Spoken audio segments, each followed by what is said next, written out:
Today we're taking a look at the version 5.6 special program. I basically only watched the trailer before starting this. I kind of wanted to try a live reaction here because the trailer itself is really cool, and we got some interesting looking characters here, starting with Iced Coffee. Very fitting name, as she does seem to be a cryo. Perhaps finally someone who can utilize that new artifact set that I've been farming a lot of for Versa as well. We also got Cowboy Guy, Aoife. He's got a gun, seems to be Animo. I've had a few people tell me about both of these characters, but of course we're going to dive further into their kit for this video. Also, as always, the redemption codes will be in the comments below if you haven't redeemed them yet. The second half of the trailer here is really cool. We got some big enemies coming to Mondstadt. That Mondstadt bridge, kind of famous for me. It's where I do all my speed comparisons. I guess a big part of the story does take place in Fontaine as well, especially because, you know, the new character, definitely from Fontaine. But yeah, this scene is insane. We have like a giant chessboard. Look at this, dude. Dude comes out of the pieces. We have the queen there summoning a giant wave. It's so cool. And the king summoning lightning. I voice Escoffier. Oh, is it Escoffier? My bad. Sorry, guys. But yeah, before we move on to learning about Escoffier and giving some first impressions, I do want to thank today's video sponsor, Tribe9. If you haven't heard about it yet, Tribe9 is a brutal action RPG developed by Akatsuki Games, featuring intense combat, a gripping story, and beautiful pixel art graphics in their expansive maps. And now's honestly the perfect time to check it out, because Tribe9 just dropped a massive new update with loads of new content and rewards. We got Chapter 3, continuing the fantastic story with high-stakes twists and new characters, a brand new map, Neo Chiyoda City, a sleek urban area where the story takes place, and perhaps most excitingly for me personally, a new playable character, Hinagiku Akiba. I absolutely loved playing with her in the full video. She's an incredibly strong DPS, and she relies on charging her attacks to deliver insane attacks to the enemy. Also, if you get hit while charging, she follows up with a counter. So unlike other characters with this mechanic where they're vulnerable while charging, she is quite the opposite. Upon filling her fist key bar, you can unleash an even more powerful punch, and her ultimate taunts enemies while reducing their defense. Truly a force to be reckoned with. Besides all that, we're also getting free premium resources and pulls just for logging in until May 7th. So yeah, if you want to check out Hina and the rest of the update, I'll have a link in the description and pinned comment below. You can also scan the QR code on screen to get started today. And now, back to the video. So you can see here, she's the former head chef of Hotel de Boer. So lore-wise, I guess she's a chef, period. I'm sure there'll be some more nuances to her story later, but for now, that's what we get. That's not a tail, it's a self-adapting movement signal tracking support mech. She went to prison? They can't tell us why she was in prison. Okay, cool. I guess we'll learn that in her story quest, but also there seems to be some different gameplay within that as well. I mean, like a cooking mini game seems to fit. So yeah, I mean, design-wise, she looks really good.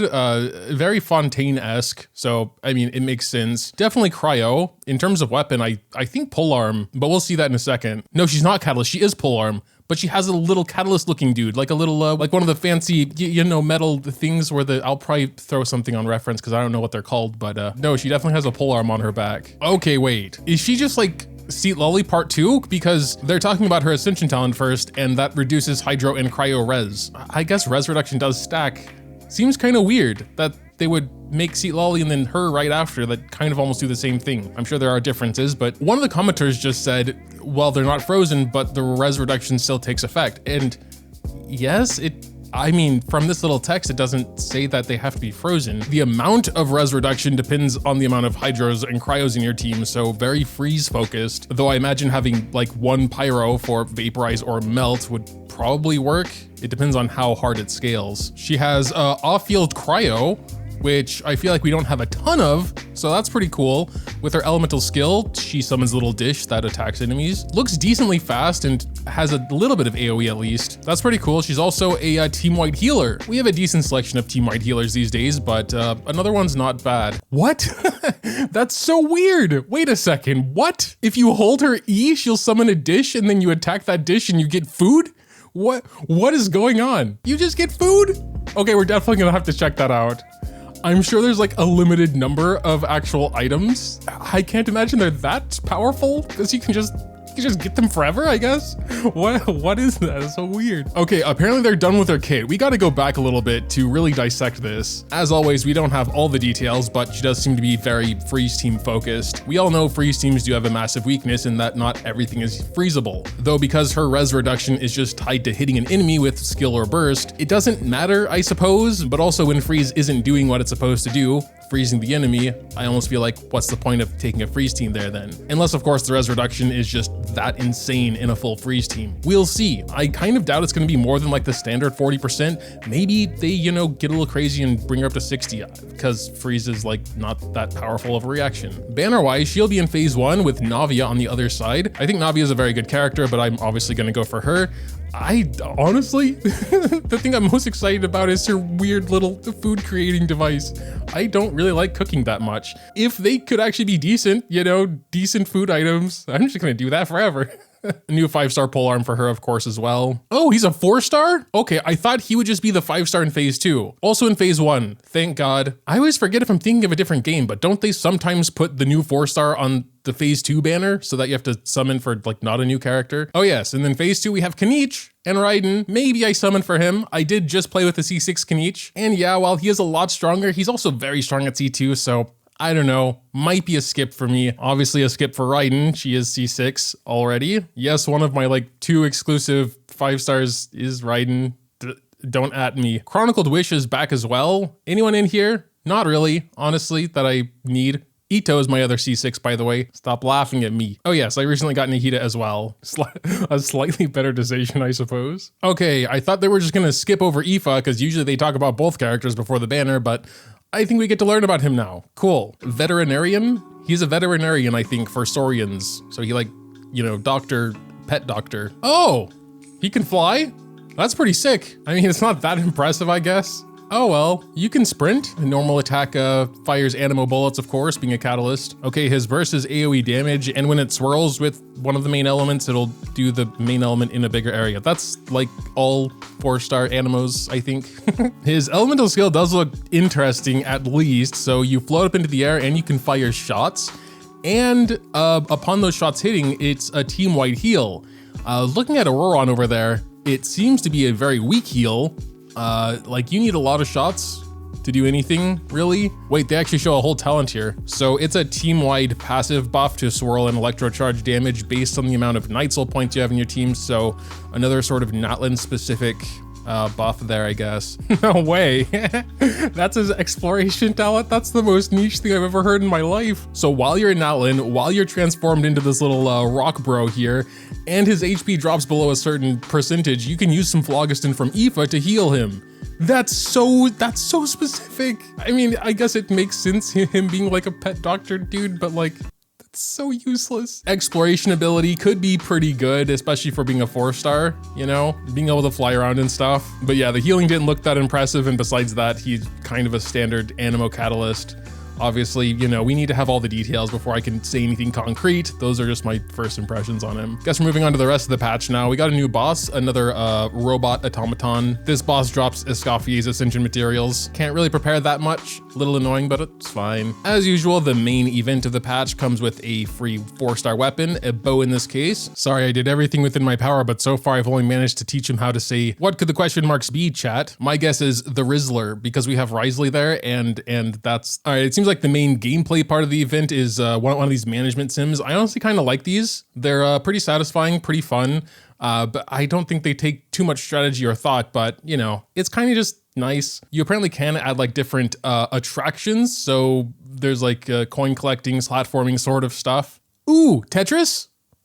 Not really. They already had Puyo Puyo. Give me Tetris. I will kill everyone in Tetris. But yeah, it seems like a pretty cool like main event. The sort of business simulation ones I think are some of my favorite. Oh yes, we will be getting a new Archon quest. Albedo was accused of murder. I don't think I'm going to talk about this too much, honestly, but that is a pretty crazy thing to just open up with. An Archon quest taking place in Mondstadt is kind of hype, not gonna lie.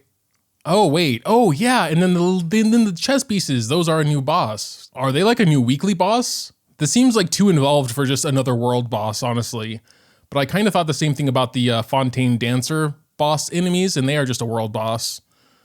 These kind of remind me of those. They look so cool though, I gotta say. Oh, and look at how they attack, like sort of in the chest move the possibilities. Obviously the mechanics aren't exactly the same, but that's pretty neat nonetheless. Oh, okay. If you have a freeze team, you have an advantage. Big surprise, big surprise. Taking a look at the rest of the updates now, we got Operation Downpour Simulation. Okay, interesting. I don't think we've seen something exactly like this before. It is seemingly tower defense, but like more traditional tower defense. I say more traditional, I guess mainly because of the top-down view. Wait, okay, so it actually seems like you are attacking and defending at the same time. You set an offensive strategy and a defensive strategy, and whoever like wins first seems pretty fun. This one seems to be coin collecting, but also PvP.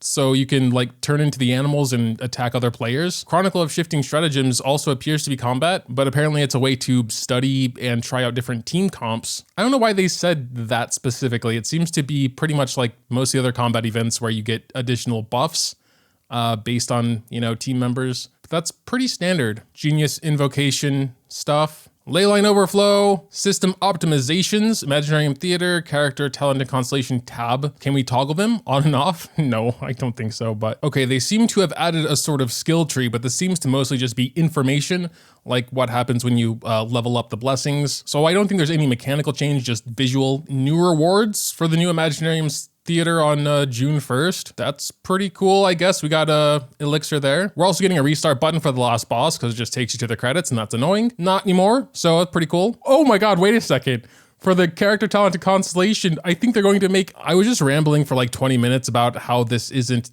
as good as I hoped it would be, and I just kind of realized the irony. So I'll just say I wish the concise version, which is this, was more concise. I do think this last example they show is the best use case for it, where in the normal description it just says it will apply a sedation mark to them, and you can hover over that or click it or whatever, and it tells you what a sedation mark is. And after reading this text box, it's pretty clear the average casual player doesn't need to know what a sedation mark does. But if they want to know, then it's here now instead of being lumped in with more important stuff. Treasure Compass update, it'll now show us the tribal warrior challenges with the keys things, I guess. Oh, okay, that's sick. Why did it take them so long for this?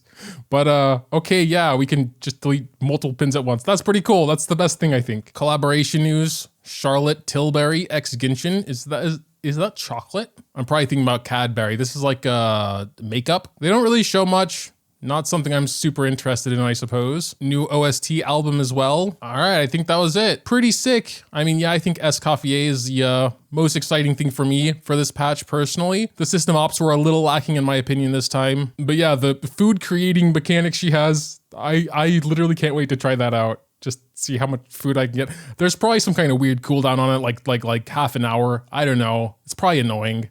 You can't just like sit there and make infinite food, right? We'll see. Let me know what you think about the update in the comments down below though. Leaving a like or subscribing to the channel is always greatly appreciated as well. Thanks, as always, for watching, and until next time.